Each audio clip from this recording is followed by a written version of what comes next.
कि आप मेरे भाई को छोड़ दीजिए। उनके बहुत अन्य विनय करने के बाद द्वारिकाधीश ने उन्हें बांध कर और उनके सिर के बाल को मुंडित कर दिया और वहीं बांध कर आगे निकल। जब वो आगे चले गए तो द्वारिका में पहुंचे। द्वारिका में सुंदर बंधनवार बनाए गए, दीपक जलाया गया, सभी लोगों ने दीपक सजाया, दीपक जलाया और सभी लोगों ने नाना प्रकार से स्वागत के लिए द्वारिकाधीश में आना प्रारंभ कर दिया। आज का भी नियम है, जब किसी की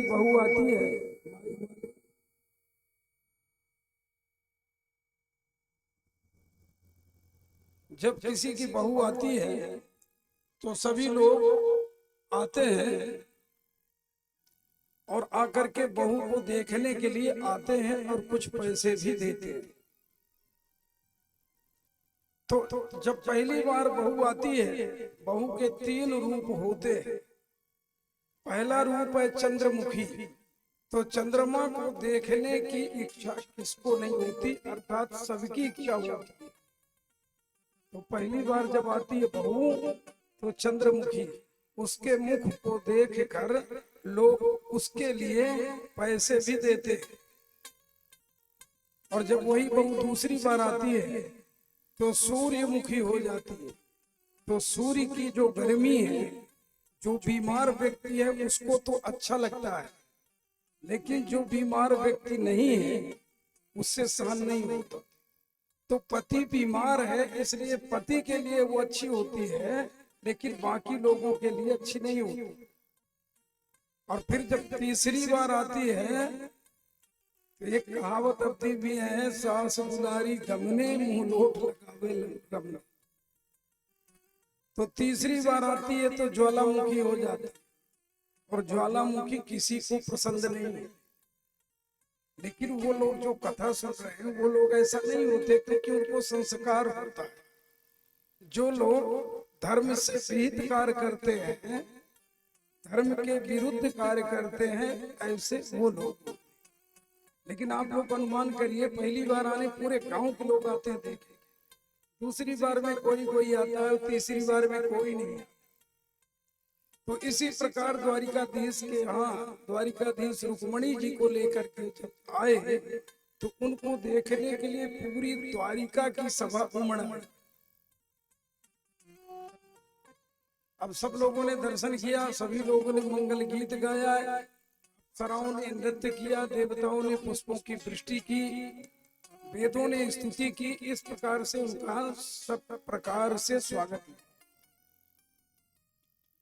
श्री सुखदेव जी कहते हैं, राजन, इसके पहले ही सूर्य वंश के एक राजा थे, उनका नाम था ककुदमी, और उनको रेवत भी कहते थे।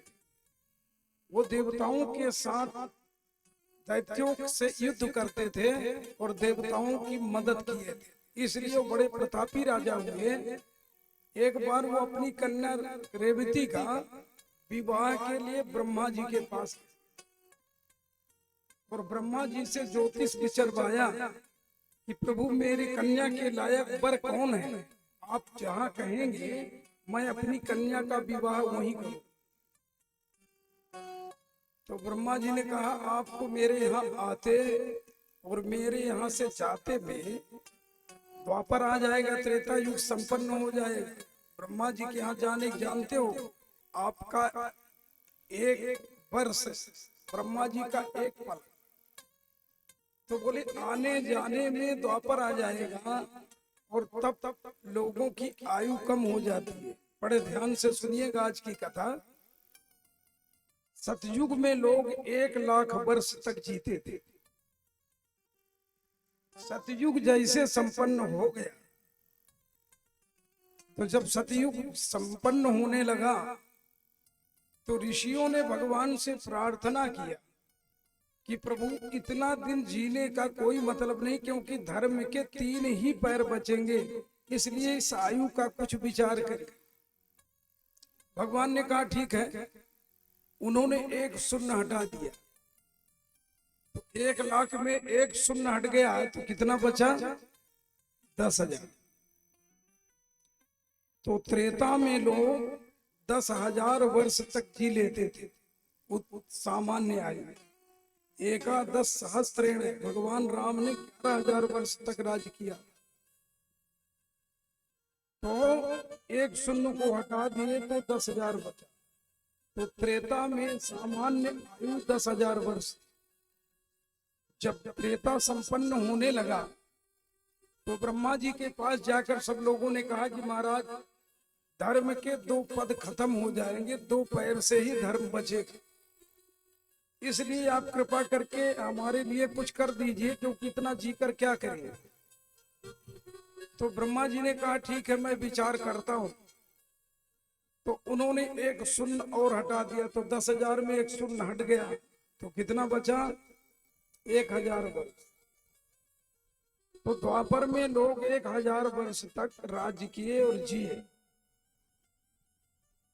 अब द्वापर के चले जाने के समय फिर ब्रह्मा जी के पास लोग गए और प्रार्थना करने लगे कि भगवान रहेंगे नहीं, द्वापर संपन्न हो जाएगा तो कलयुग में इतना जीकर एक पद धर्म का बचेगा, इसलिए इतना दिन जीकर क्या करें।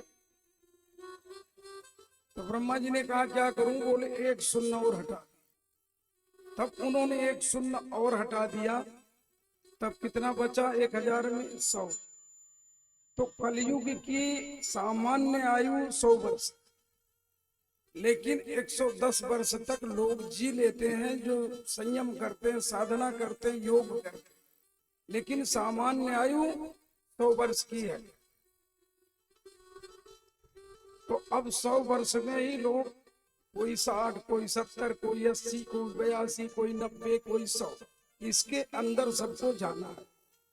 तो कलयुग की सामान्य आयु और उत्तम आयु, उत्तम आयु 120 वर्ष और सामान्य आयु 100 वर्ष और अल्प आयु 60-70 वर्ष। तो इस प्रकार से आयु का निर्धारण हुआ और कलयुग में धर्म का एक पद बचा। अब वो क्या बचा? एक पद धर्म का, दान का। प्रगट 4 पद धर्म के, कलि महा एक प्रधान, केन केन विधि दीने, दान करे कल्याण। दान ही कल्याण करता है। तो एक पद बचा। तो इसलिए इस 100 वर्ष में ही आपको सब कुछ करना है और जाने की भी व्यवस्था करना है और जाते समय सबको सुखी करके जाना। तो हम आपको कथा बता रहे थे, ब्रह्मा जी के पास पहुंचे तो वो ककुदमी और उनका नाम रेवत भी था। बोले हम अपनी बेटी का विवाह कहाँ करें? बोले महाराज द्वापर लग गया तुम्हारे जाते तक। तो बोले द्वापर में भी तो कोई लड़का होगा? बोले हाँ है। तो बोले वो कौन है?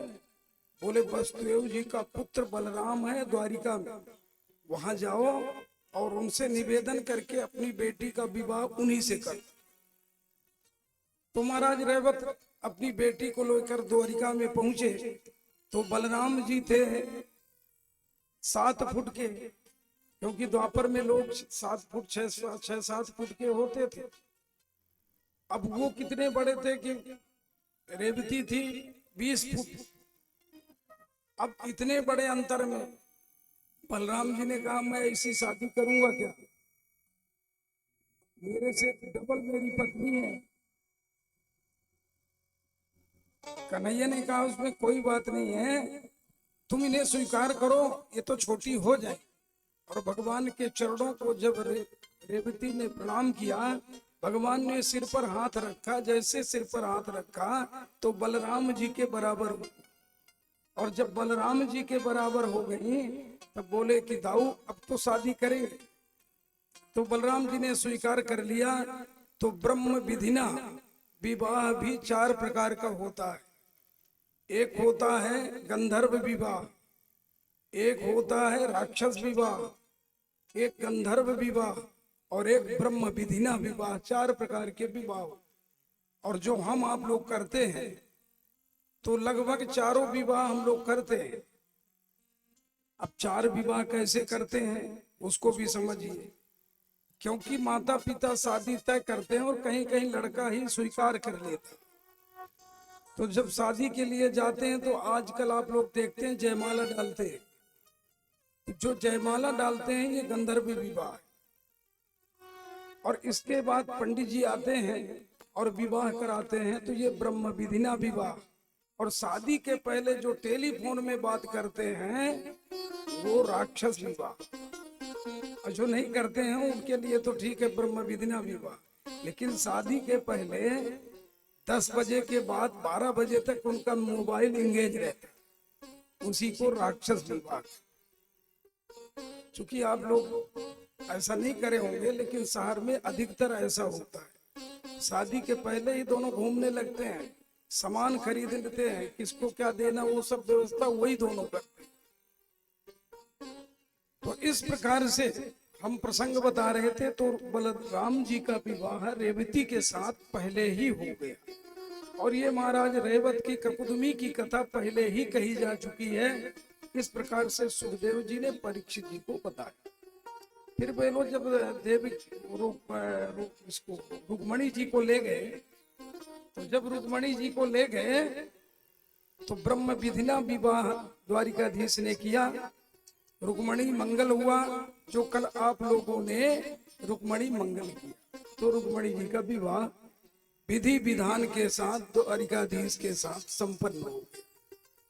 बोलिए रुक्मणी मंगल भगवान की जय हो। इस प्रकार से रुक्मणी जी का विवाह हुआ। रुक्मणी जी के विवाह के बाद कुछ ही समय में रुक्मणी जी के गर्भ में गर्भ आ गया। और उनके गर्भ में आते ही खलबली मच गई। नारद जी पहुंचे संबरासुर के पास, बोले जानते हो मैं तुम्हारे हित के लिए आया हूं। संबरासुर ने बड़ा सम्मान किया और कहा महाराज आपका आगमन हुआ है, जरूर कुछ ना कुछ मेरे हित की बात हो। बोले हाँ तुम्हारा हित ही करने आया। क्या बात है महाराज जी? बोले ऐसा है कि कृष्ण का विवाह हो गया है। बोले ठीक बात है। तो बोले उनके पत्नी को गर्भ है। बोले ये भी ठीक बात है। बोले क्या ठीक ठीक कर रहे हो? उनके गर्भ से जो बच्चा होगा उसी से तुम्हारी मृत्यु हो। तो तलवार छूट गया, कांपने लगा, ये क्या बोल रहे हैं? पर ये भी सब कोई जानते हैं कि नारद जी कभी असत्य नहीं बोलते। कोई न मृषा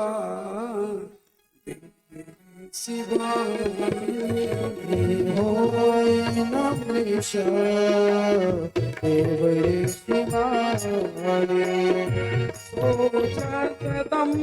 दंपते सखी सयानी दंपति सखी सयानी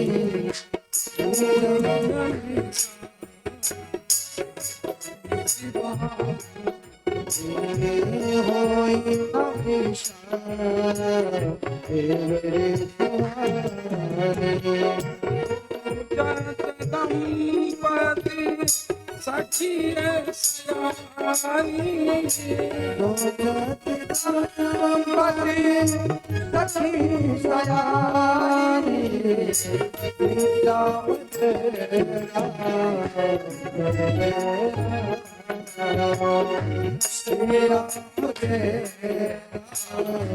जय राम।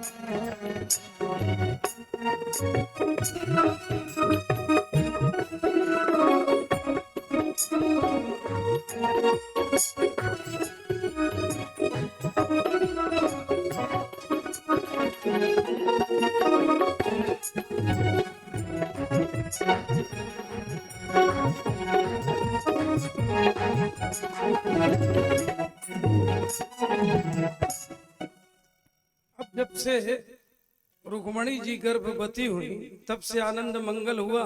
उनके मन में पहले ही कामना है कि मुझे कृष्ण जैसे ही पुत्र मिलेगा।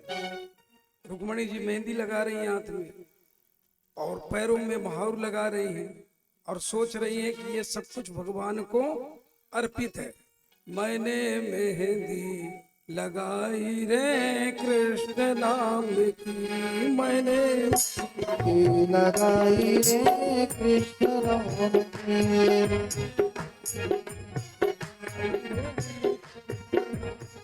मैंने मेहंदी लगाई रे कृष्ण नाम की, मैंने मेहंदी लगाई रे कृष्ण नाम की।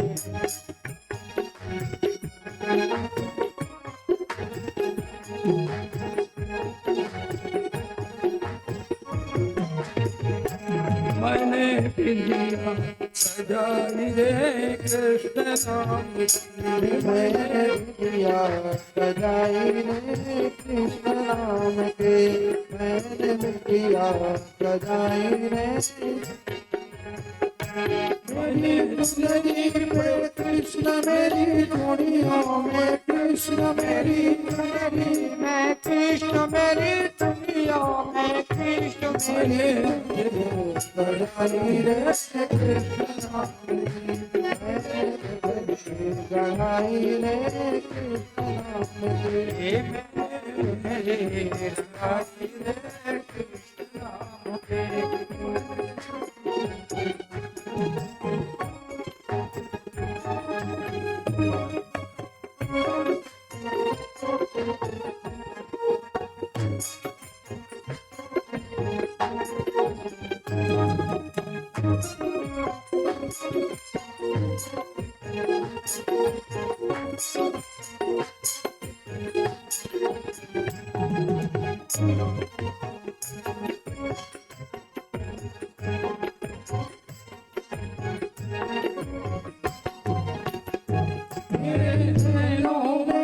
कृष्ण मेरे नैनों में कृष्ण मेरे नैनों में कृष्ण नैनों में कृष्ण मेरे प्राणों में कृष्ण मेरे अखियों में कृष्ण मेरे प्राणों में कृष्ण मेरे मनों में कृष्ण, मैंने ज्योति जलाई रे कृष्ण नाम की, मैंने ज्योति जलाई रे कृष्ण नाम की, मैंने मेहंदी रचाई रे कृष्ण नाम की, मैंने मेहंदी रचाई रे कृष्ण नाम की।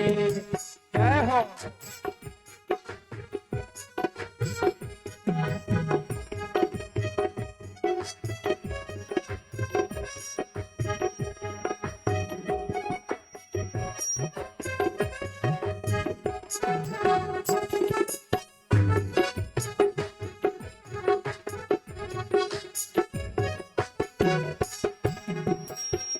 अब छाया कृष्ण अंग अंग में, अब छाया कृष्ण अंग अंग में, मेरा तन मन रंगा कृष्ण कृष्ण रंग में, मेरा तन मन रंगा कृष्ण रंग में, मेरा जीवन है कृष्ण मेरा प्रियतम है कृष्ण मेरा जीवन है कृष्ण मेरा प्रियतम है कृष्ण, मैंने माला बनाई रे कृष्ण नाम की, मैंने माला बनाई रे कृष्ण नाम की, मैंने मेहंदी रचाई रे कृष्ण नाम की, मेहंदी रचाई रे कृष्ण नाम की, मैंने विद्या सजाई रे कृष्ण नाम की, मैं विद्या सजाई रे मेरी चुनरी में कृष्ण मेरे तन मन में कृष्ण, मेरी चुनरी में कृष्ण मेरे तन मन में कृष्ण, मेरी चुनरी में कृष्ण मेरे तन मन में कृष्ण, मेरी चुनरी में कृष्ण मेरे तन मन में, मैंने माला बनाई रे कृष्ण की, मैंने माला बनाई रे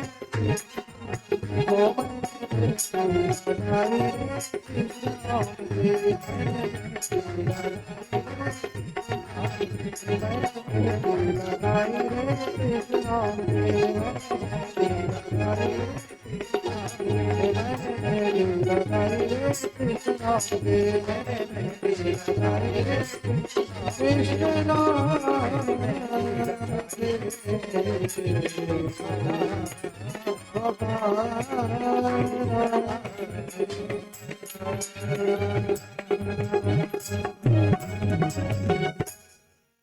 काम कामस्तु वासुदेवांशो रुद्रमन्यो देहो पपत्तये भूयः तमेव प्रतिपत्तितः। श्री सुखदेव जी महाराज बोले, राजन, कामदेव भगवान वासुदेव का अंश कहा जाता। क्यों? कारण यह है कि यह चित्त में उत्पन्न होता है और चित्त के अधिष्ठात्र देवता वासुदेव। तो ये भगवान की कृपा से रुक्मणी जी के गर्भ से प्रकट हुए। आनंद मंगल हुआ चारों तरफ और नारद जी सम्रासुर को बताकर बीड़ा बजाते चले। अब सम्रासुर सोचने लगा कि कब ये बालक पैदा हो और कब मैं इसका अपहरण करूं। जब इनका नामकरण हुआ तो इनका नाम हुआ प्रद्युम्न। तो कृष्ण जी के पुत्र थे प्रद्युम्न। अब ये जब लिखा साष्ठे निजात मात्रम तु प्रद्युम्नम सूतिकाग्रहात् मामेशं भान्तते मुने हतवान काल संवनः। तो सम्रासुर अपनी योग माया से सूती का घर से ही प्रद्युम्न जी का अपहरण कर लिया और अपहरण कर जब लेके चलने लगा तो सोचा कि मैं यहीं पर इसको मार डालूं तो नहीं रहेगी बांस और नहीं बजेगी बांसुरी। तो नारद जी फिर पहुंच गए और कहने लगे, अरे ये क्या कर रहे हो? बोले, आप ही ने कहा था कि ये मेरा वध करेगा, अब मैं इसका वध कर दूंगा तब ये मेरा वध कैसे करेगा? बोले, बहुत बड़ा अपराध कर रहे हो। एक काम करो कि नहीं रहेगी बांस और नहीं बजेगी बांसुरी। बोले, क्या करूं? बोले, ये भरा समुद्र है ना, इसी में इसको डाल। तो इसको जब डाल दोगे तो बड़े बड़े मछली है, मगरमच्छ है, ये सब इसको निगल जाएंगे तो इसकी मृत्यु भी हो जाएगी और तुम्हें बाल हत्या का पाप भी नहीं लगेगा, तुम्हारी आयु कम नहीं होगी। बालकों को मारने से, बालकों की हत्या करने से ब्रह्म हत्या का पाप लगता है, वो पाप जल्दी छूटता नहीं है। जो लोग गर्भ में बच्चे को मरवा देते हैं और जो लोग जीते हुए बच्चे को भी मरवाते हैं, वो महापातक में आता है। जो 5 महापातक आपको बताया गया था उसी में ये भी आता। तो इसकी भी मुक्ति होती है बद्री नारायण और कहीं नहीं। बद्री नारायण में जाकर अष्टाक्षर का जाप करिए यथाशक्ति, तो इससे मुक्ति मिल जाती। जो बद्री नारायण जाते हैं तो कहा गया, जो जाए बद्री वो न आवे ओद्री। जो बद्रीनाथ जाते हैं वो माँ के गर्भ में फिर कभी नहीं आते। पर यदि वहां भी जाकर भावना शुद्ध नहीं हो तो फिर समझ लो कहीं मुक्ति नहीं मिलेगी। इसलिए बड़े पवित्रता से, बड़े भाव से जाना चाहिए। पिकनिक मनाने के हिसाब से बद्रीनाथ नहीं जाना चाहिए, क्योंकि आज भी नर और नारायण वहां तप कर रहे हैं। और बद्रीनाथ बैकुंठ, 4 बैकुंठ बताए गए, उसमें से एक बैकुंठ है। इसलिए पहले तो ये करना नहीं चाहिए। अगर कोई करा है भूल बस तो उसका मार्जन बद्रीनाथ में होता है। तो सम्रासुर लेके जब चला तो बोले, बाल हत्या का पाप लगेगा, इसलिए मित्र तुम एक काम करो कि इसको समुद्र में डाल दो। तो तुलसी जस भव तप्यता से मिले सहाय, ताहि नयावत ताहि को ताहि तुलसीदास जी ने कहा, जैसी भवितव्यता होती है ऐसे ही बुद्धि हो जाती है। सो सम्रासुर को नारद जी की बात समझ में आई और वो समझ में आते ही प्रद्युम्न जी को समुद्र में डाल दिया। और जैसे डाला वैसे एक बलशाली मछली उसको निगल लिया। निगल लिया माने खा लिया, पेट में डाल। अब उसको मछुआरों ने जब अपना जाल फैलाया तो मछुआरों के जाल में वो फंस गए। उसको पकड़ कर ले गए समरासुर के, और समरासुर ने उसको खरीदा बाजार में। अब मछली बनाने का काम, जो भोजन बनाने का अध्यक्ष थी, उसका नाम मायावती है। तो उसके पास पहुंचा तो जब वहां भोजन बनाने वालों ने छुरी से काटा तो उसमें एक दिव्य पुरुष निकला जो द्वारिकाधीश के जैसे ही था। अब उसको जाकर के मायावती को बताया कि देवी, आप भोजन की अध्यक्षा हैं, यहाँ इस मछली में तो एक बालक निकला है। तो उसको देखते ही मायावती को पूर्व का स्मरण जागृत हो। उसने कहा कोई बात नहीं, लाओ इसको मैं अपने घर में पालूंगी और यहाँ से किसी को पता नहीं चलना चाहिए। तो अपनी अपनी वृत्ति के कारण जो वहां के व्यवस्था में थे उन लोगों ने चूसे चाग नहीं किया। अब वो धीरे धीरे उसको पालने लगी, बढ़ गया। अब बढ़ते बढ़ते जब वो युवा अवस्था में आया तो उससे पति का व्यवहार मायावती करने लगी। एक दिन प्रद्युम्न जी ने कहा, माता जी आपका व्यवहार मुझे अच्छा नहीं लगता। क्यों? कि आप मुझसे पत्नी का व्यवहार कर रहे हैं, आप तो मेरी माँ जैसे हैं। तो मायावती ने कहा कि देखो, अब बोले तो बोले, लेकिन अब कभी मत बोलना। क्यों? कि मायावती ने कहा कि देखो, तुमने अपना पूरा ताकत झोंक दिया भगवान शिव को मोहित करने के लिए। काम कुसुम जैसे, काम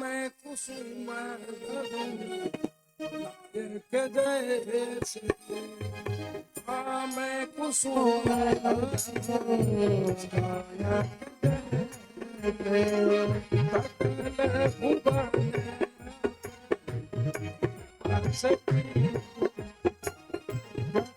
कुसुम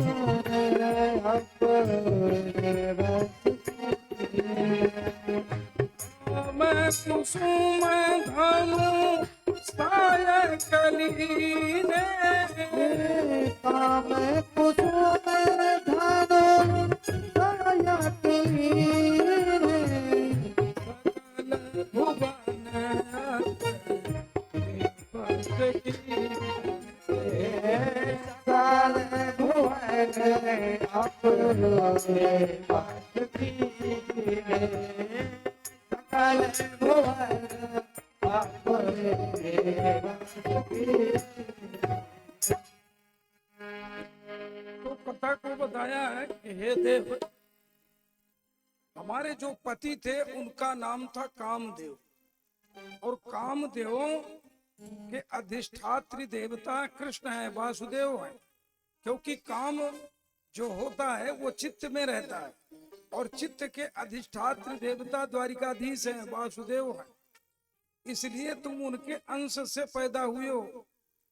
और मैं एक बार, हम दोनों भगवान शिव के तप में व्यवधान डालने के लिए अपनी पूरी ताकत लगाए, तो उनका तो कुछ नहीं हुआ। और जब शंकर त्रिनेत्र निगारा, जैसे ही शंकर जी ने अपना तीसरा नेत्र खोला वैसे ही जलकर ये भस्म हुए। जब ये भस्म हुए तो मैंने इनसे बड़ी प्रार्थना किया भगवान शिव से, तो उन्होंने कहा मैंने तो जला दिया, लेकिन मैं तुम्हें वरदान देता हूं कि बिना इसके रहे ही सबके चित्त में यह निवास करे। लेकिन मैं जब संतुष्ट नहीं हुई तो पुनः प्रार्थना करी, तब उन्होंने मुझे वरदान दिया कि द्वापर में कृष्ण तनय हुई हैं पति तोरा, वचन अन्यथा होई न मोरा। तो कृष्ण के पुत्र ही तुम्हारे पति होंगे, ये वरदान शिव जी ने मुझे दिया, और शिव जी की कृपा से ही मैं आपको प्राप्त करी हूं। पूर्व स्मरण हो गया भगवत कृपा से, और दोनों रहने लगे। धीरे धीरे ये चूंकि ये माया से अनेक योग सीखी थी। इनकी एक कथा और भी है। समरासुर और मायावती पूर्व जन्म में दोनों तप कर रहे थे, और किसका? भगवान शिव का। शिव जी प्रसन्न होकर जब प्रकट हुए तो इसने कहा मुझे कृष्ण के जो पुत्र हैं वही पति के रूप में मिले। तो भगवान ने तथास्तु कह दिया। फिर जब ये समरासुर के पास गए तो ये भी तप कर रहे थे, इनसे उन्होंने कह दिया कि तुम्हारी कामना पूर्ण हो। अब इसके मन में ये कामना थी कि रति ही मेरी पत्नी बने, तो भगवान ने उसको भी वरदान दे दिया। और जब दोनों को वरदान दे दिया तो रति ने कहा कि प्रभु ये तो अनर्थ हो गया, आपने मुझे वरदान दिया कि मेरा पति प्रद्युम्न हो, लेकिन आपने इनको भी वरदान दे दिया कि तुम्हारा भी कल्याण हो, मनोकामना पूर्ण हो। तो भगवान शिव ने दोनों को वरदान जब दे दिया तब उन्होंने कहा कि कृष्ण के पुत्र तुम्हारे पुत्र होंगे, लेकिन मोहनात्मिका विद्या उन्होंने प्रदान किया। बोले इस विद्या से तुम समरासुर को इतना मोहित करोगी, लेकिन तुम्हारा कभी भी समरासुर के साथ संबंध नहीं होगा, क्योंकि मैंने वचन तो दे दिया तो होगा। पत्नी तो तुम बनोगी, लेकिन अपनी मोहनात्मिका विद्या से तुम समरासुर को बहलाए रहना, इसलिए तुम्हारा सतीत्व कभी भंग नहीं होगा और तुम ब्रह्मचारिणी ही रहोगे। ये भी वरदान भगवान शिव ने दे दिया हरिवंश पुराण की कथा के अनुसार। और भागवत जी में तो केवल ये कि वो रति हैं और ये भगवान के जो पुत्र हैं ये कामदेव के रूप में प्रकट हुए शिव जी की कृपा से। अब ये दोनों बड़े प्रेम से रहने लगे, धीरे धीरे बड़े होने लगे। अब इस मायावती ने उनको अस्त्र शस्त्र समस्त प्रकार की विद्या को प्रदान किया, अंदर ही अंदर प्रदान कर दिया। और ये इतना बलशाली हो गए, सब प्रकार की जितना भी समरासुर विद्या जानता था उन सभी विद्याओं को इन्होंने प्रद्युम्न जी को सिखा। धीरे धीरे समय बीता। एक दिन प्रद्युम्न जी के रहने का समरासुर को पता चला, तो समरासुर तलवार लेकर युद्ध करने आ गया कि मैं इसका वध कर दूंगा। तब इन्होंने अपने अस्त्र शस्त्र के द्वारा समरासुर का वध कर दिया। और जब वध कर दिया तो दिव्य योग माया के द्वारा द्वारिकाधीश के यहाँ पहुंचे नारद जी के आदेश पर। नारद जी ने प्रकट होकर दोनों को समझाया कि द्वारिकाधीश ही आपके पिता हैं और तुम उनकी अनुज उनकी वधू हो, इसलिए तुम दोनों द्वारिकाधीश के पास जाओ। उनके कथनानुसार ये द्वारिकाधीश के यहाँ आए और तब तक रोहिणी बिलख कर रोती रही। उनके स्तनों से अपने आप दूध टपकते रहे अपने बालक के वियोग को। और जैसे ये पहुंचे और द्वारिकाधीश को प्रणाम किया और उनको रुक्मणी जी को प्रणाम किया, वैसे नारद जी बीड़ा बजाते पहुंचे और रुक्मणी जी से कहने लगे, देवी ये तुम्हारी पुत्र वधू है और ये तुम्हारा पुत्र है जिसके लिए तुम वियोग कर रहे हो, ये तुम देखो तुम्हारे कृष्ण जैसा ही है। तो आनंद मंगल हुआ, क्योंकि नारद जी कभी असत्य बोलते नहीं, द्वारिकाधीश पहले से ही जानते थे। गले लगा लिए द्वारिकाधीश और बहू को रुक्मणी जी ने गले लगा। इस प्रकार से इनकी कथा भागवत जी में वर्णित है। एक बार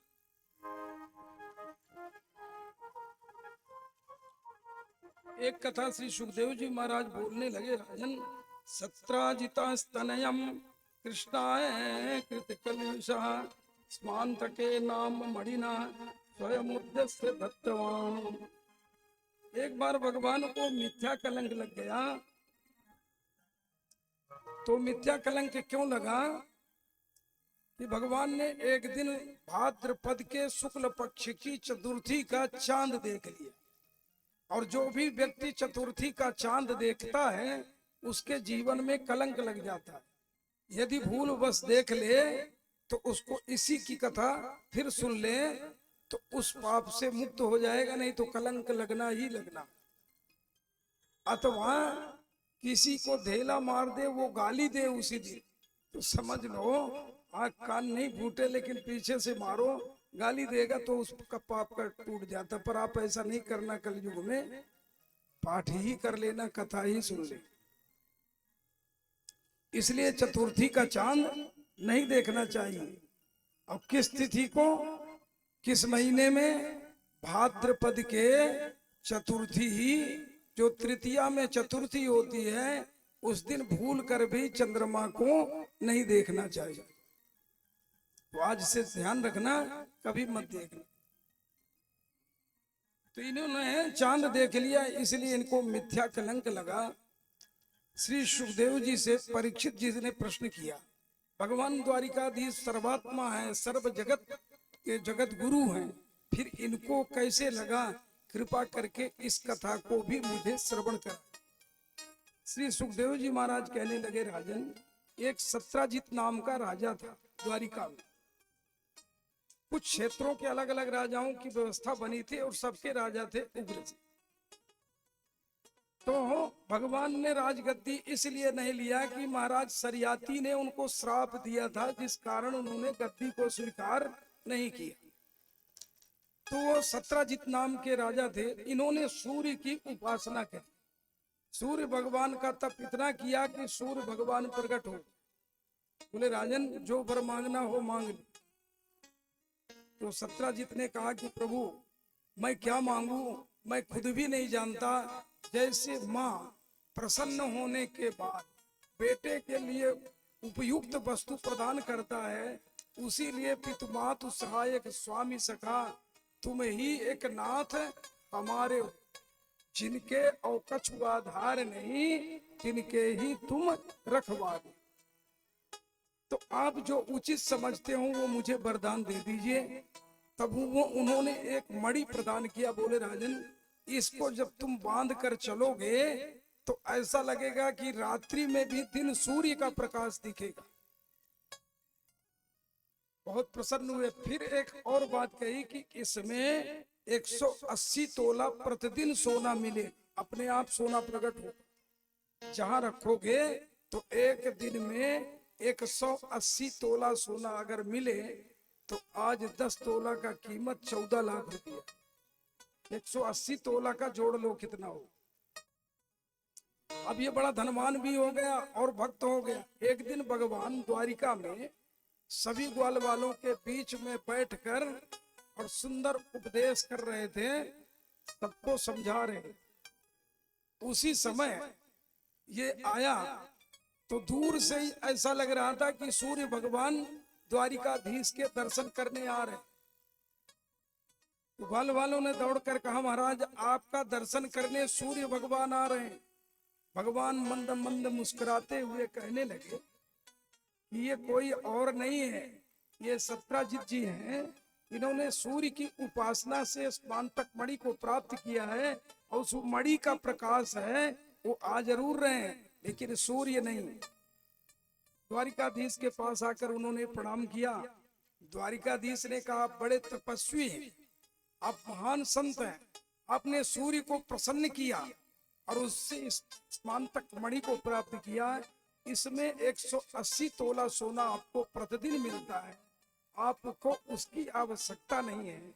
ये आवश्यकता तो उग्रसेन जी को है जो द्वारिका के राजा हैं। तो आप अपनी मणि हमें दे दीजिए। उसने कहा, महाराज, मैं मणि नहीं दे सकता। तो बोले, कोई बात नहीं, आप नहीं दे सकते, आपकी मर्जी है। और द्वारिकाधीश इतना कहकर शांत हो गए और उसको लगा कि कहीं छीन न ले कोई, तो वो उसी क्षण अपने घर को चले। अब जब उस मणि को सब लोगों ने देखा और उसकी महिमा को सुना तो एक बार भगवान हस्तिनापुर पधारे।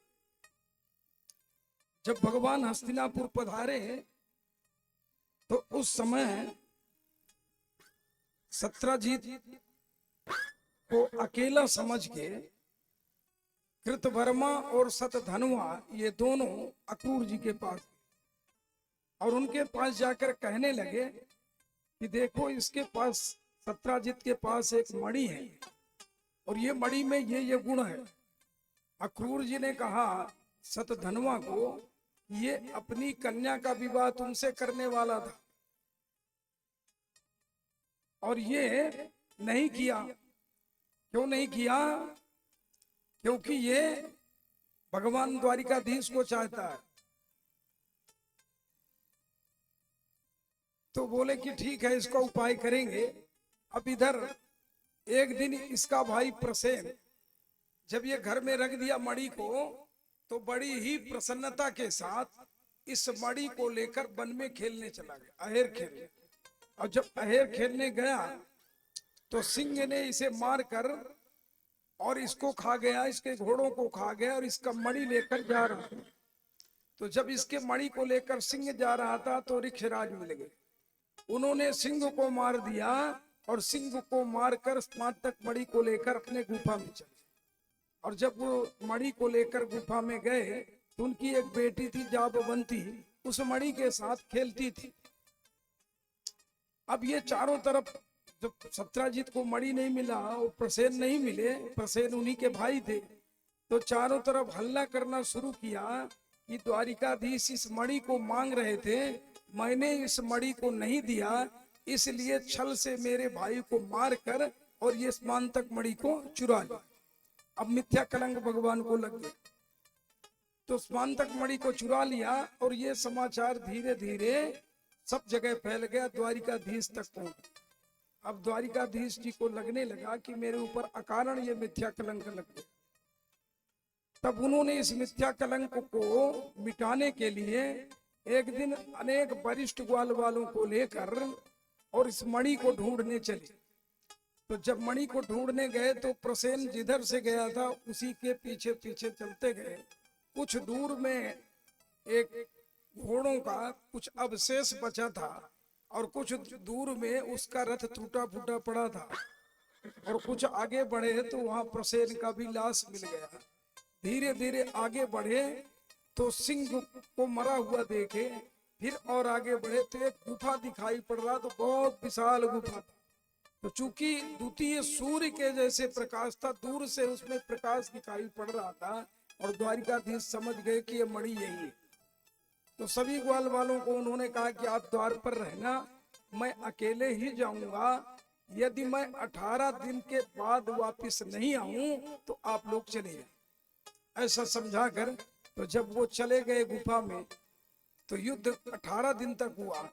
तो बाहर बैठे सभी ब्राह्मण लोग, सभी ग्वाल वाल, कोई दुर्गा सप्तशती का पाठ, कोई हवन, कोई कीर्तन, कोई पूजन, जो जानता था भगवान के विजयी होने के लिए, भगवान को वापिस आने के लिए, तो यथाशक्ति जो जैसा जानता था स्तुति पूजा पाठ भी किया। अब भगवान जब गए तो स्मांतक मणि को छीनने लगे तो जाबवंत जी बड़े क्रोध में आए और भिड़ गए। और जब भिड़ गए तो मल्ल युद्ध हुआ, और इतना युद्ध हुआ कि जाबवंत जी के नस फस ढीले हो। जाबवंत जी थक गए, उनके आंखों से आंसू बहने लगी, हाथ उठते नहीं थे, पैर चलते नहीं थे, सिर नीचे झुक नहीं रहा था। तब द्वारिकाधीश ने कहा, जाबवंत जी अभी भी आप समझे कि नहीं?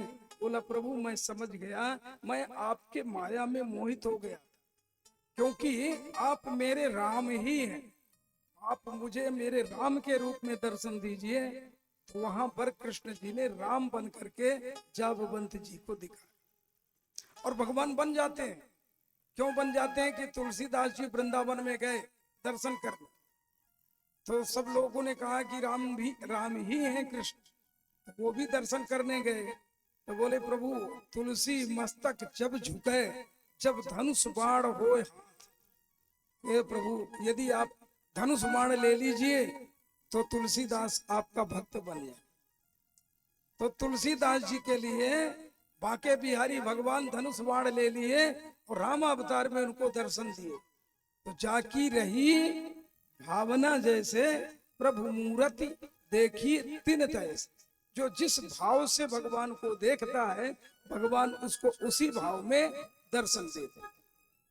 तो वही उन्होंने दर्शन दिया और स्मरण दिलाया जाबवंत जी, लंका में राम हमारा युद्ध हुआ तो युद्ध से हमने सबको परास्त कर दिया, और जब वहां से हम वापिस आए तो आपसे वर मांगने को कहा। आपने कहा कि प्रभु आपने सबसे सेवा ली, बुद्धि की सेवा आपने मुझे जानबूझ कर लिया, सर्व सामर्थ्य थे, लेकिन आपने युद्ध करने का मौका सबको दिया, क्या आप मुझे वृद्ध समझकर युद्ध करने का मौका नहीं दिया? और आपने नहीं दिया, तो मेरे मन में इस बात की अभी भी क्षोभ है। तो बोले आप चिंता न करिए, आपके क्षोभ को हम दूर करेंगे, क्योंकि आपके बराबर कोई बलशाली पृथ्वी में नहीं है, और आपके लिए मुझे ही युद्ध करना पड़ेगा। और मैं अकारण करुणा वरुणालय कहलाता हूँ, मर्यादा पुरुषोत्तम कहलाता हूँ। यदि मैं आपके साथ युद्ध करूं तो आने वाले समाज में लोग कहेंगे जाबवंत जी ने इतना मेहनत किया, अंत में उसके साथ ही प्रभु राम ने युद्ध किया। तो मैं क्या करूं प्रभु, मेरा शरीर खुजला रहा। बोले प्रतीक्षा करिए, हम जैसे ही आएंगे द्वापर में, वैसे हम आपसे युद्ध करके आपको संतुष्ट करें। सो वही अब द्वापर आ गया है, और मैं द्वारिकाधीश के रूप में, कान्हा के रूप में, वसुदेव के पुत्र वासुदेव के रूप में आया हूं, और मैंने आपको दिया हुआ वचन को पूर्ण किया। जाबवंती जी रोने लगे, चरणों को पकड़ लिए, और पकड़कर बहुत रोया, इतना रोया कि अपने आंखों के आंसू से भगवान के चरणों को धो लिया, और कहने लगे प्रभु कहीं विधि स्तुति करूं तुम्हारी, है प्रभु मैं आपकी स्तुति अब कैसे करूं, अब तो मेरे गले में भी कोई सामर्थ्य नहीं है। भगवान ने जैसे ही जाबवंत जी को स्पर्श किया, वैसी जैसे किया था, किसको, सुग्रीव जी को, तो जैसे स्पर्श किया वैसे ही संपूर्ण पीड़ा समाप्त। जब संपूर्ण पीड़ा को हर लिया भगवान ने, तो वो कहने लगे कि प्रभु मेरी एक और कामना है, उसको भी आप पूर्ण कर दीजिए, तब मैं स्वतंत्र हो जाऊंगा। बोले वो भी कामना को कह दीजिए। अब जब प्रभु जानते थे, फिर भी उन्हीं से पूछ लिए कि आप ही बता दीजिए आपकी क्या कामना। बोले प्रभु मेरे पास एक कन्या है, और संसार में सब दान में श्रेष्ठ कौन दान है जानते हैं? इससे बड़ा कोई दान नहीं है, कन्यादान। कन्यादानम महादानम सर्वदानेषु दुर्लभम। कन्यादान से बढ़कर के कोई दान नहीं है, और सभी दानों में कन्यादान परम दुर्लभ दान है। जिसके यहाँ, जिसने कभी अपने जीवन में कन्या का दान नहीं किया, उसका जीवन भी व्यर्थ है। क्यों? तुलसीदास जी ने कहा पुत्री पवित्र फूल दो, पुत्र पवित्र फूल दो, पुत्री पवित्र किए फूल दो,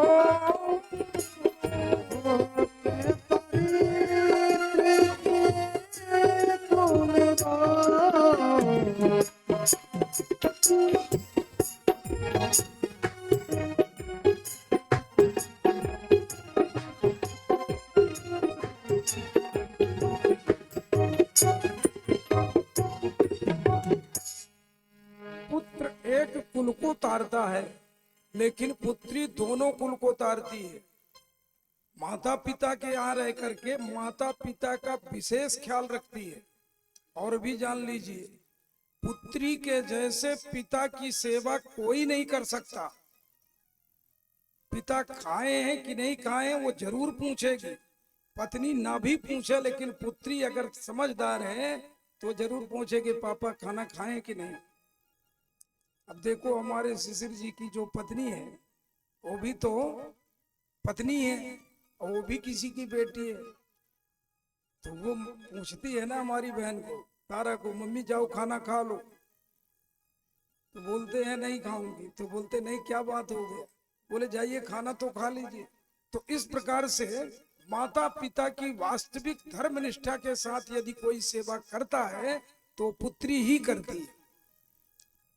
पुत्र तो धन लेने के लिए, यश लेने, कीर्ति लेने, पढ़ने के लिए भले ही जितना सेवा करा ले, लेकिन पुत्री कभी नहीं बदलती। ससुराल में भी पिता का विशेष ध्यान रखने वाली है तो पुत्री, और उसका पुत्र होने पर वो दोनों तरफ का पिंडदान कर सकता है, नाना पक्ष का और अपने दादा परदादा का भी करता है। इसलिए पुत्री दोनों कुल को तारती है और पुत्र एक कुल को तारता है, इसलिए पुत्री श्रेष्ठ है।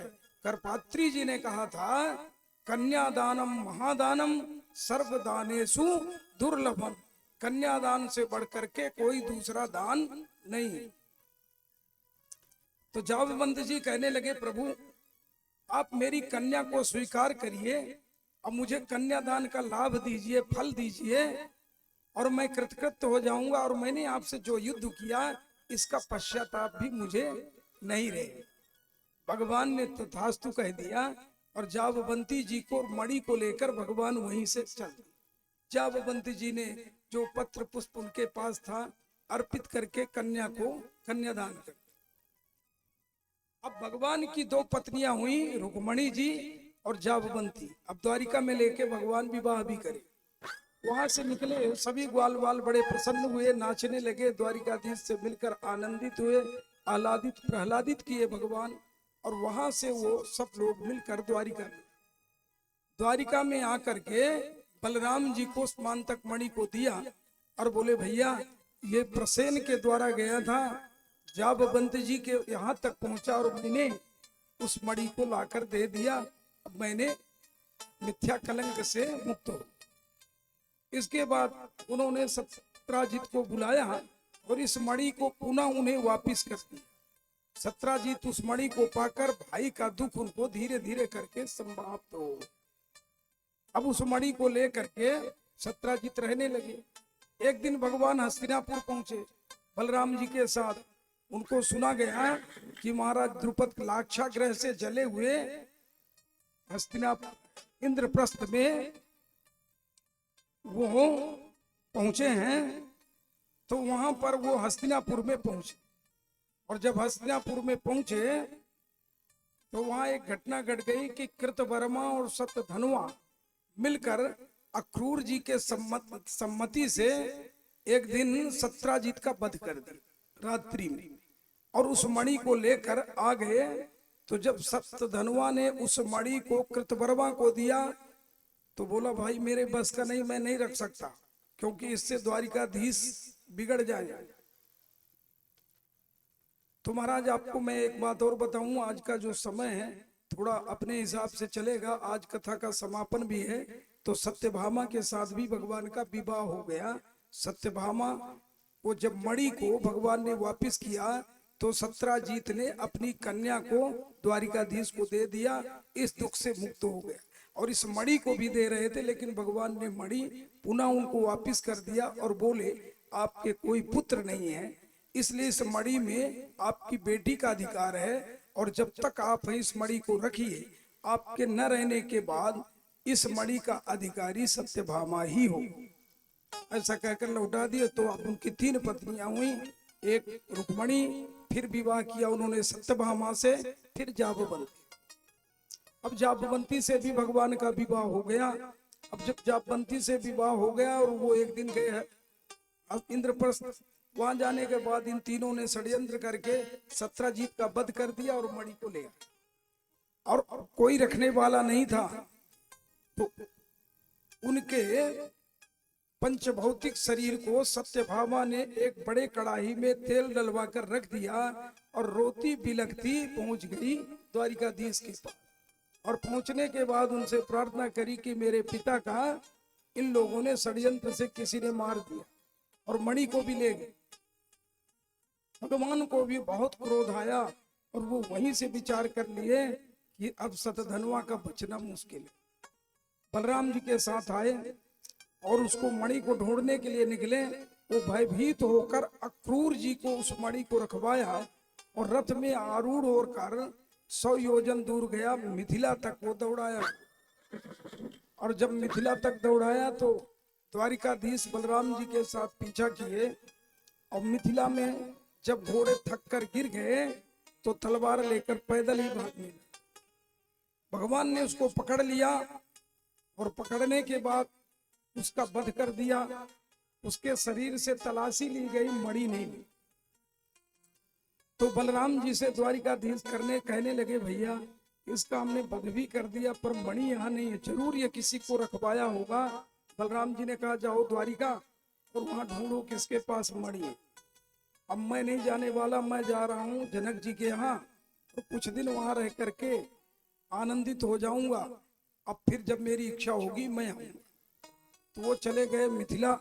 मिथिला में राजा जनक ने उनका बहुत सत्कार किया और कुछ दिन बलराम जी वहीं रहे। तो जब वहां बलराम जी रहे तो दुर्योधन गदा युद्ध भी सीखने वहीं पहुंचे और कुछ दिन उसको गदा युद्ध सिखाए। इधर द्वारिकाधीश आए तो उनको तो पता ही था, उन्होंने अक्रूर जी को बुलाया और अक्रूर जी से कहने लगे, दानपते ये मणि आपके पास है, एक बार आप मुझे दिखा दीजिए और इसके बाद आप खुद ले लीजिए। समाज में ये पता चल जाए कि मैं द्रोही नहीं हूं। सुधा विदुर उन्होंने अक्रूर जी ने बड़े प्रेम से लाकर मणि को प्रदान किया। भगवान ने सबको दिखाया और बोला ये मणि देखो मिल गया है, लेकिन ये मणि पुनः उन्हीं को अक्रूर जी को ही भगवान ने प्रदान किया। अक्रूर जी उसको लेकर चले गए। इधर जब उसका वध हो गया तो भगवान को बहुत कष्ट हुआ। कुछ दिन तक द्वारिका में रहकर सत्यभामा को शांति प्रदान किया है। उनका संपूर्ण मृतक संस्कार। बोले वृंदावन बिहारी लाल की जय हो। अब इनको मिथ्या जो कलंक लगता है किस लिए, एक बार गणेश जी अपने मूसक की सवारी होकर चल रहे थे, पीतांबर पहने और उससे उतरकर आगे जाने लगे शिव जी के यहाँ, तो फिसल गए और जब फिसल गए तो गिर गए। तो चंद्रमा ने हंस दिया, उस दिन चतुर्थी ही था, तो चंद्रमा ने हंस दिया। तो हंसते ही गणेश जी को क्रोध आ गया। बोले मैं श्राप देता हूं कि जो आज के दिन तुम्हें देखेगा उसका जीवन में कलंक आए। एक बार गणेश जी का और खेल है। माता पार्वती जी ने कहा अग्र पूजा उसी की होगी जो पृथ्वी का सबसे पहले परिक्रमा करे। तो कार्तिकेय जी भी थे और गणेश जी भी थे। कार्तिकेय जी के का जो वाहन है मयूर वाहन है, गणेश जी का जो वाहन है मूषक। तो कार्तिकेय जी बहुत प्रसन्न हुए, बोले है मेरा इसीलिए खड़ानन नाम है, मैं देवताओं का जो है सेनापति भी हूं। अब मैं तो गया और यूं गया यूं आया। गणेश जी सोचने लगे कि ये तो जल्दी आ जाएंगे भैया, अब मैं क्या करूं। तो जब वो चल दिए मयूर में सवार होकर, तो गणेश जी ने माता जी को प्रणाम किया और 7 परिक्रमा वहीं कर ली। और 7 परिक्रमा करने के बाद बोले अब मेरी आगे पूजा हो। बोले क्यों? बोले इसलिए तब तक कार्तिकेय जी भी आ गए। बोले माता तो वसुधा स्वयं, माँ एक पृथ्वी है और मैंने माँ का 7 परिक्रमा किया भैया, आप तो केवल एक ही परिक्रमा करके आए। तो शिव जी ने कहा अग्र पूजा अब गणेश जी की ही होगी, और पार्वती जी ने स्वीकार कर लिया गणेश जी सही कह रहे, इसलिए गणेश जी की अग्र पूजा हो। और गणेश जी ने श्राप दिया चंद्रमा को। एक कथा गणेश जी की और भी है। गणेश जी ब्राह्मण लोग भगवान शिव का तप कर रहे थे पार्वती जी के साथ। पार्वती जी और शिव जी का दोनों वरदान देने पहुंचे। तो शिव जी तो त्रिकालदर्शी हैं, शिव जी कुछ बोले नहीं। पार्वती जी ने कहा हम ही दे देते हैं, कब तक खड़े रहेंगे ब्राह्मण। बोले हम प्रसन्न हैं, आपको जो वर मांगना वो मांग लीजिए। ब्राह्मणों ने 3 बार कहा माता जी आपके लिए वर मांगना कठिन है, आप अपने भोलेनाथ को कहिए कि वर दें। बोले नहीं हम देंगे हम देंगे हम देंगे। बोले देंगे? बोले हम शंकर जी को ही चाहते हैं, सदा सर्वदा के लिए शंकर जी हमारे साथ आ, हमारी पंक्ति में आ जाए। अब पार्वती जी चिंतित हो गई क्या करें। तो वरदान तो उन्होंने दे दिया, और जब वरदान दे दिया तो अत्यंत दुखी मन से गणेश जी के पास गए। बोले माता जी इसमें दुख करने की क्या बात। बोले बेटा शंकर जी को तो वो लोग ले लिए, अब मैं अकेले कैसे रहूंगी। बोले चिंता की बात नहीं है, कल ब्राह्मणों को बुलाओ और बढ़िया खाना पीना खिलाना, और जब ब्राह्मण संतुष्ट हो जाएंगे तो बोलेंगे माँ वर मांग लो। और जब वर मांगने के लिए कहेंगे तो आप कहना कि यदि आप देना ही चाहते हो तो हमारे शंकर जी को हमको दे। तो ब्राह्मण भी खुश होकर दे देंगे क्योंकि ये जल्दी प्रसन्न होते हैं। पार्वती जी ने वैसा ही किया, बड़ी प्रसन्नता से ब्राह्मणों को खिलाया पिलाया, दान दक्षिणा बढ़िया किया। और इसके बाद ब्राह्मणों ने कहा माँ वर मांग लो, आज हम सब कुछ आपको दे सकते हैं। बोले आप दे देंगे? बोले हाँ। अंत में उन्होंने शिव जी को ही मांग लिया, तो ब्राह्मणों को देना पड़ गया। तो ब्राह्मणों ने ले भी लिया और दे भी दिया। ये उपाय बताने वाले गणेश जी ही थे। इसलिए विनायकम गुरुम बानो, सभी प्रकार के विघ्न को दूर करने वाले गणेश जी हैं। और गणेश जी की अग्र पूजा होती है। और यहाँ तक कि शिव पार्वती के विवाह में भी जिसका सबसे पहले विवाह हुआ वो कौन है? भगवान शिव और पार्वती। इसके बाद ये शादी की परंपरा प्रारंभ हुई। वहां गणेश जी की भी पूजा हुई। तो जब शादी हुई उसके पहले गणेश जी थे ही नहीं, तो उनका गणेश पूजा कैसे होता? तो गोस्वामी तुलसीदास जी भी ने इसकी बहुत बढ़िया व्याख्या कर दी। और भी जगह आया कि ये बार बार ऐसे होता रहता है, चारों युग आता है, बार बार ब्रह्मा विष्णु महेश मनु और ये ब्रह्मांड बनते रहते हैं कई कल्प में। तो चूंकि बहु सुनि शंका जन करे, सुर अनादि जिय जान, सुर देवता अनादि है, इसलिए कभी भी इनको सुनकर ये शंका नहीं करना चाहिए। तो इसलिए चतुर्थी का चांद नहीं देखना चाहिए। भगवान कृष्ण विघ्नहर्ता है, इन्होंने चंद्रमा को श्राप दिया, भगवान ने उस मिथ्या कलंक से मुक्त हुए। इसके आगे अब जिसको कलंक लग जाए उसको इसकी कथा सुनने से उस कलंक से वो मुक्त हो जाता है। माया भाद्रपते शुक्ल चतुर्भ्याम चंद्र दर्शनम, गोपादाम्बानि वैराजन हितम दिव्य प्रकाशता। तो इसलिए इनकी कथा आती है। इनके कथा के बाद सतधनवा का वध हो गया। अब सतधनवा के बाद इस मणि के कलंक से भगवान का मार्जन हुआ। फिर भगवान ने नवनाग सहस्त्राणी नागा गच्छत गुणान रथान, भगवान का दूसरा विवाह, तीसरा विवाह विंद और अनुविंद नाम के दो राजा थे। ये उज्जैन के राजा थे और ये दुर्योधन के बसवर्ती थे, आज्ञाकारी थे। इनकी एक बहन थी, उसका नाम मित्र वृंदा, ये उनकी बहन थी। और शिव देश में उत्पन्न होने के कारण इनका नाम सैव्या भी, इसलिए उन्होंने भी भगवान को एक कन्या को प्रदान किया। अब भगवान की मृत्यु वृंदा हो गई। अब भगवान की एक बुआ थी राजाधिदेवी, और वो भगवान की बुआ लगती थी। स्वयंवर में वो श्री कृष्ण को जयमाला पहनाया था और दोनों भाइयों की इच्छा तो नहीं थी, लेकिन उन्होंने अंत में उसके साथ विवाह कर दिया। तो पांचवी पत्नी हो गई। छठी पत्नी सत्या से उनका विवाह हुआ और दूसरा नाम नग्न जति भी थी। ये अयोध्या के राजा थे। इनके 7 साढ़ थे। साढ़ समझ रहे हैं? बैल। अब वो इतने ताकतवर बैल थे कि वो बड़े बड़े योद्धाओं का सुगंध पाकर ही उनके ऊपर टूट पड़ते थे, इतने ताकतवर थे, आक्रमणकारी थे। उन्होंने एक शर्त रख दिया कि जो एक साथ इन 7 बैलों को नाथेगा, मैं अपनी कन्या का विवाह इन्हीं के साथ करूं। तो बड़े दूर दूर से पृथ्वी के बड़े बड़े राजा आए। उन बैलों को देखकर, उन बैलों को क्रोध को देखकर अपने आसन से ही नहीं उठे। ये कैसा वर है और कैसा इन्होंने प्रतिज्ञा किया। एक व्यक्ति 7 को कैसे नाथ सकता है? पर प्रतिज्ञा तो प्रतिज्ञा, प्रतिज्ञा में आप जीतो, धन ले जाओ, लक्ष्मी ले आओ।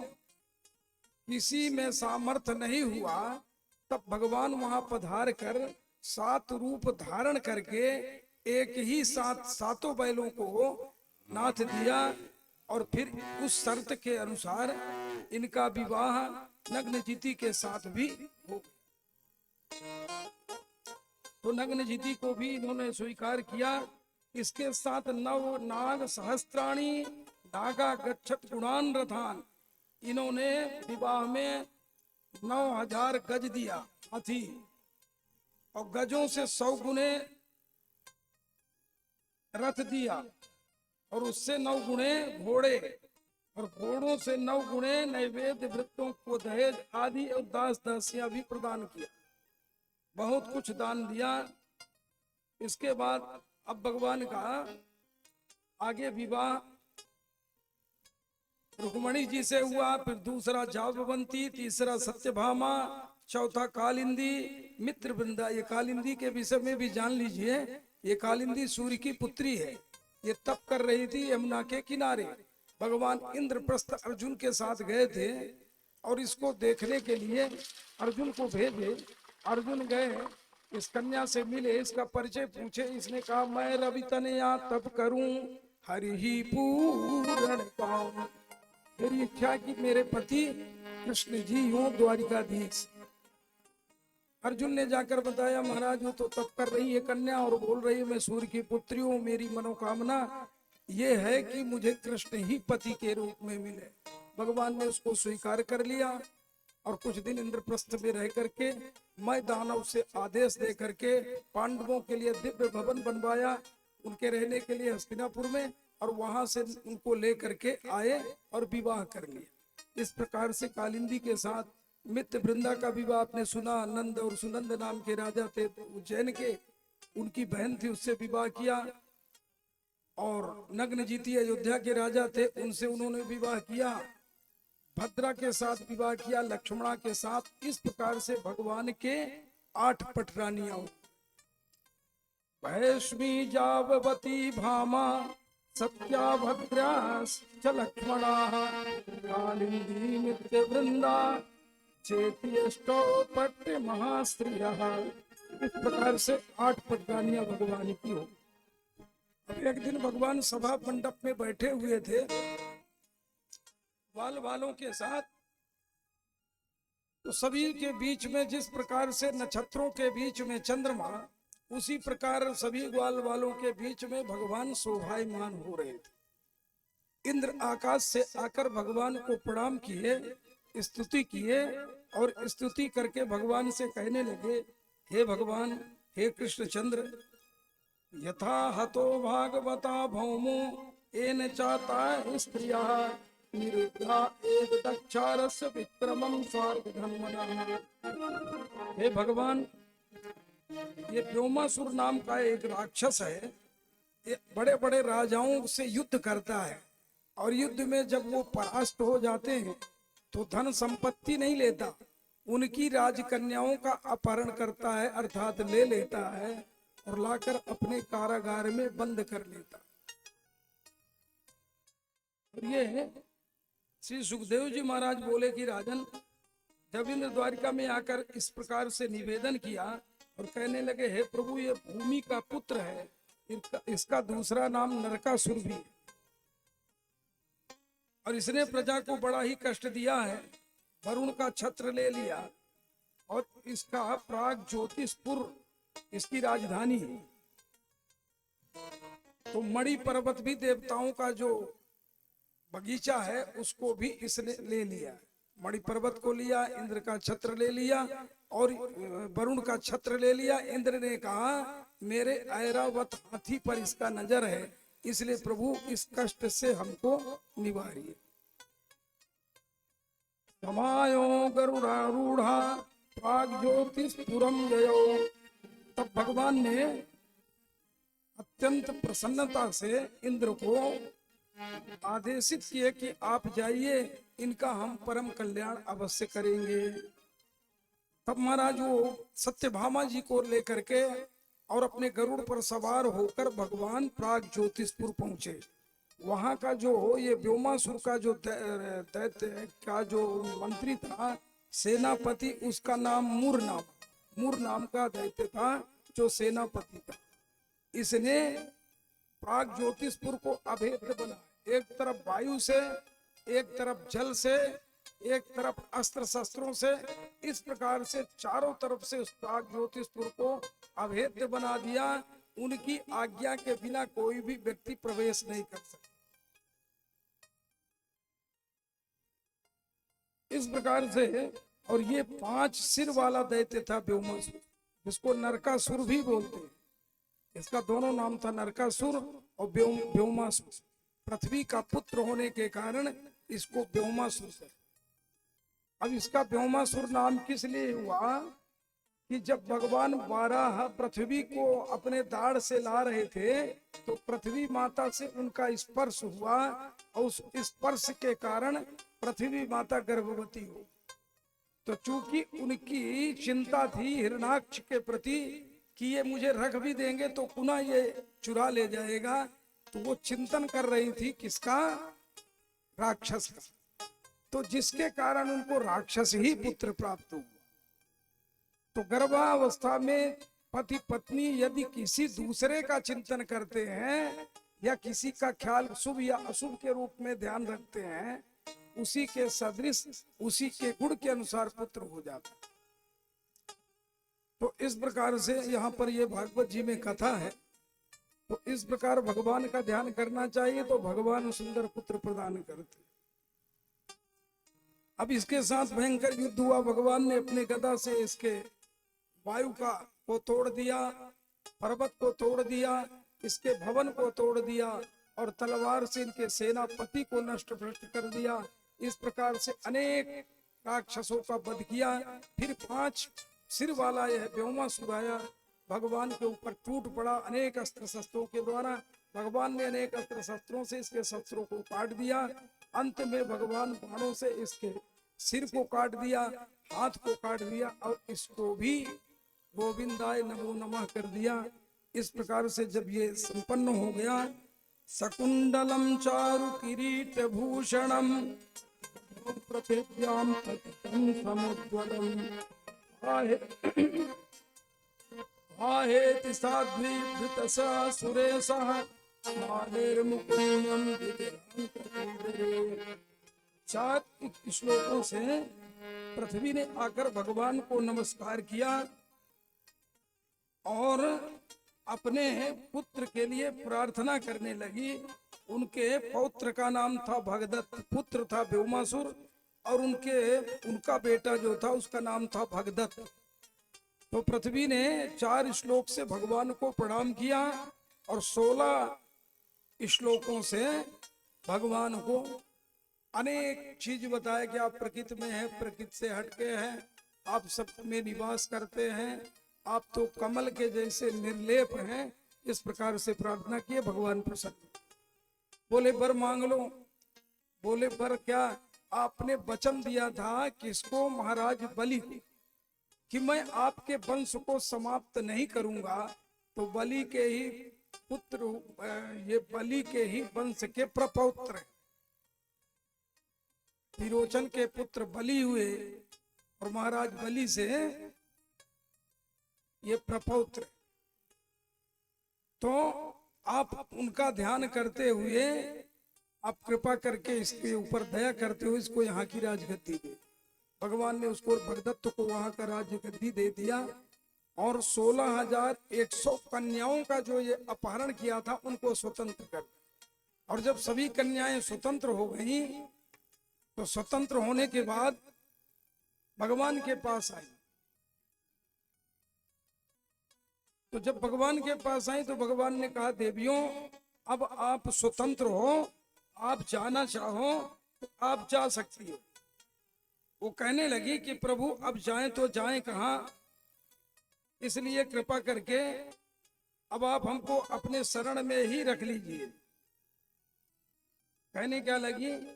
कृपा की न होती जो आदत तुम्हारी, कृपा की न होती जो आदत तुम्हारी, कृपा की न होती जो आदत तुम्हारी, कृपा की न होती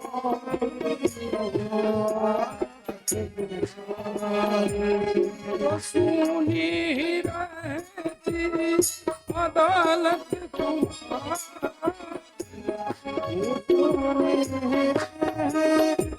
अदालत तुम्हारी।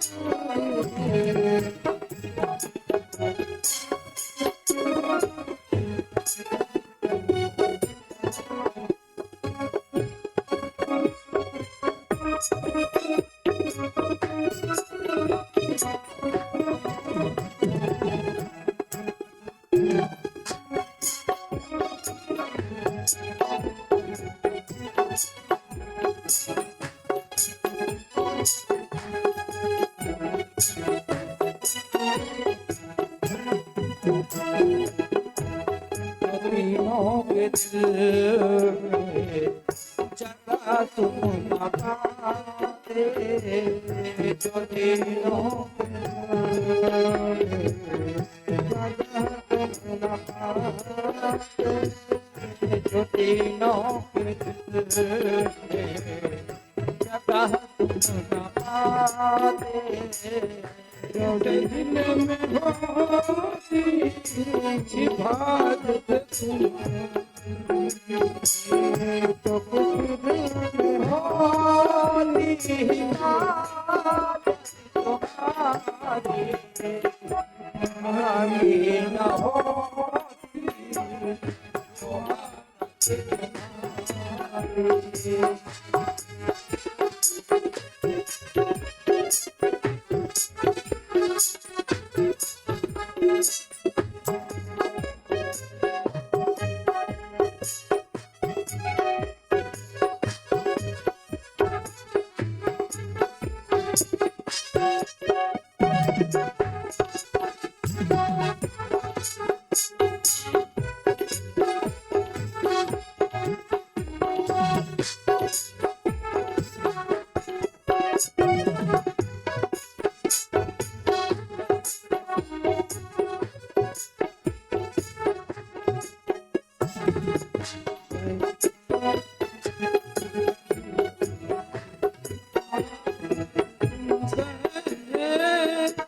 गरीबों से है बात साहत तुम्हारी, गरीबों की दुनिया है,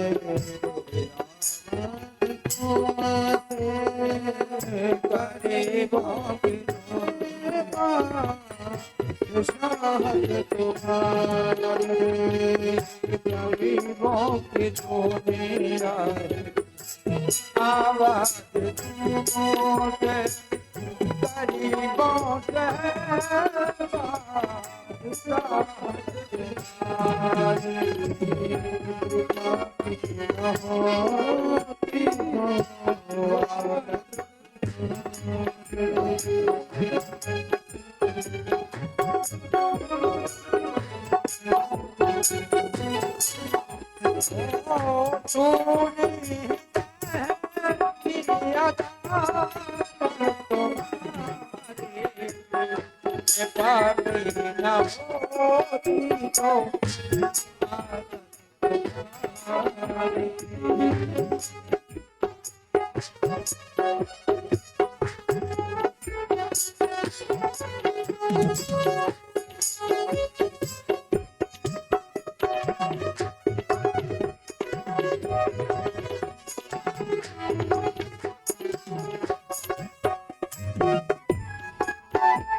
तुम्हारी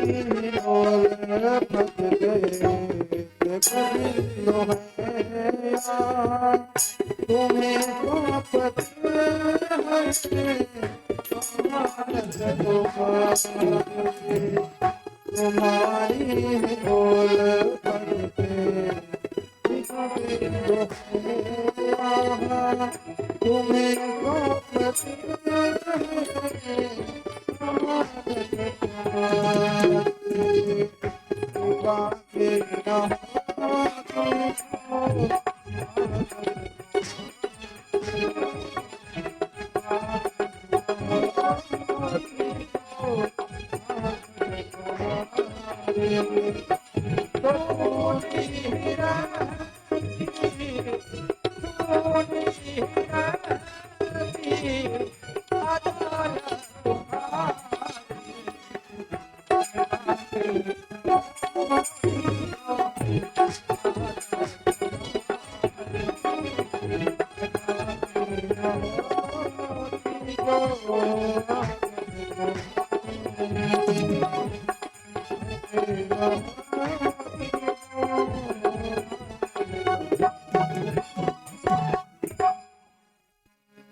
कान्यपुरे सकन्यायां षोडशातुरविक्रमः शताधिकानि तादृशे शास्त्राणि महामते।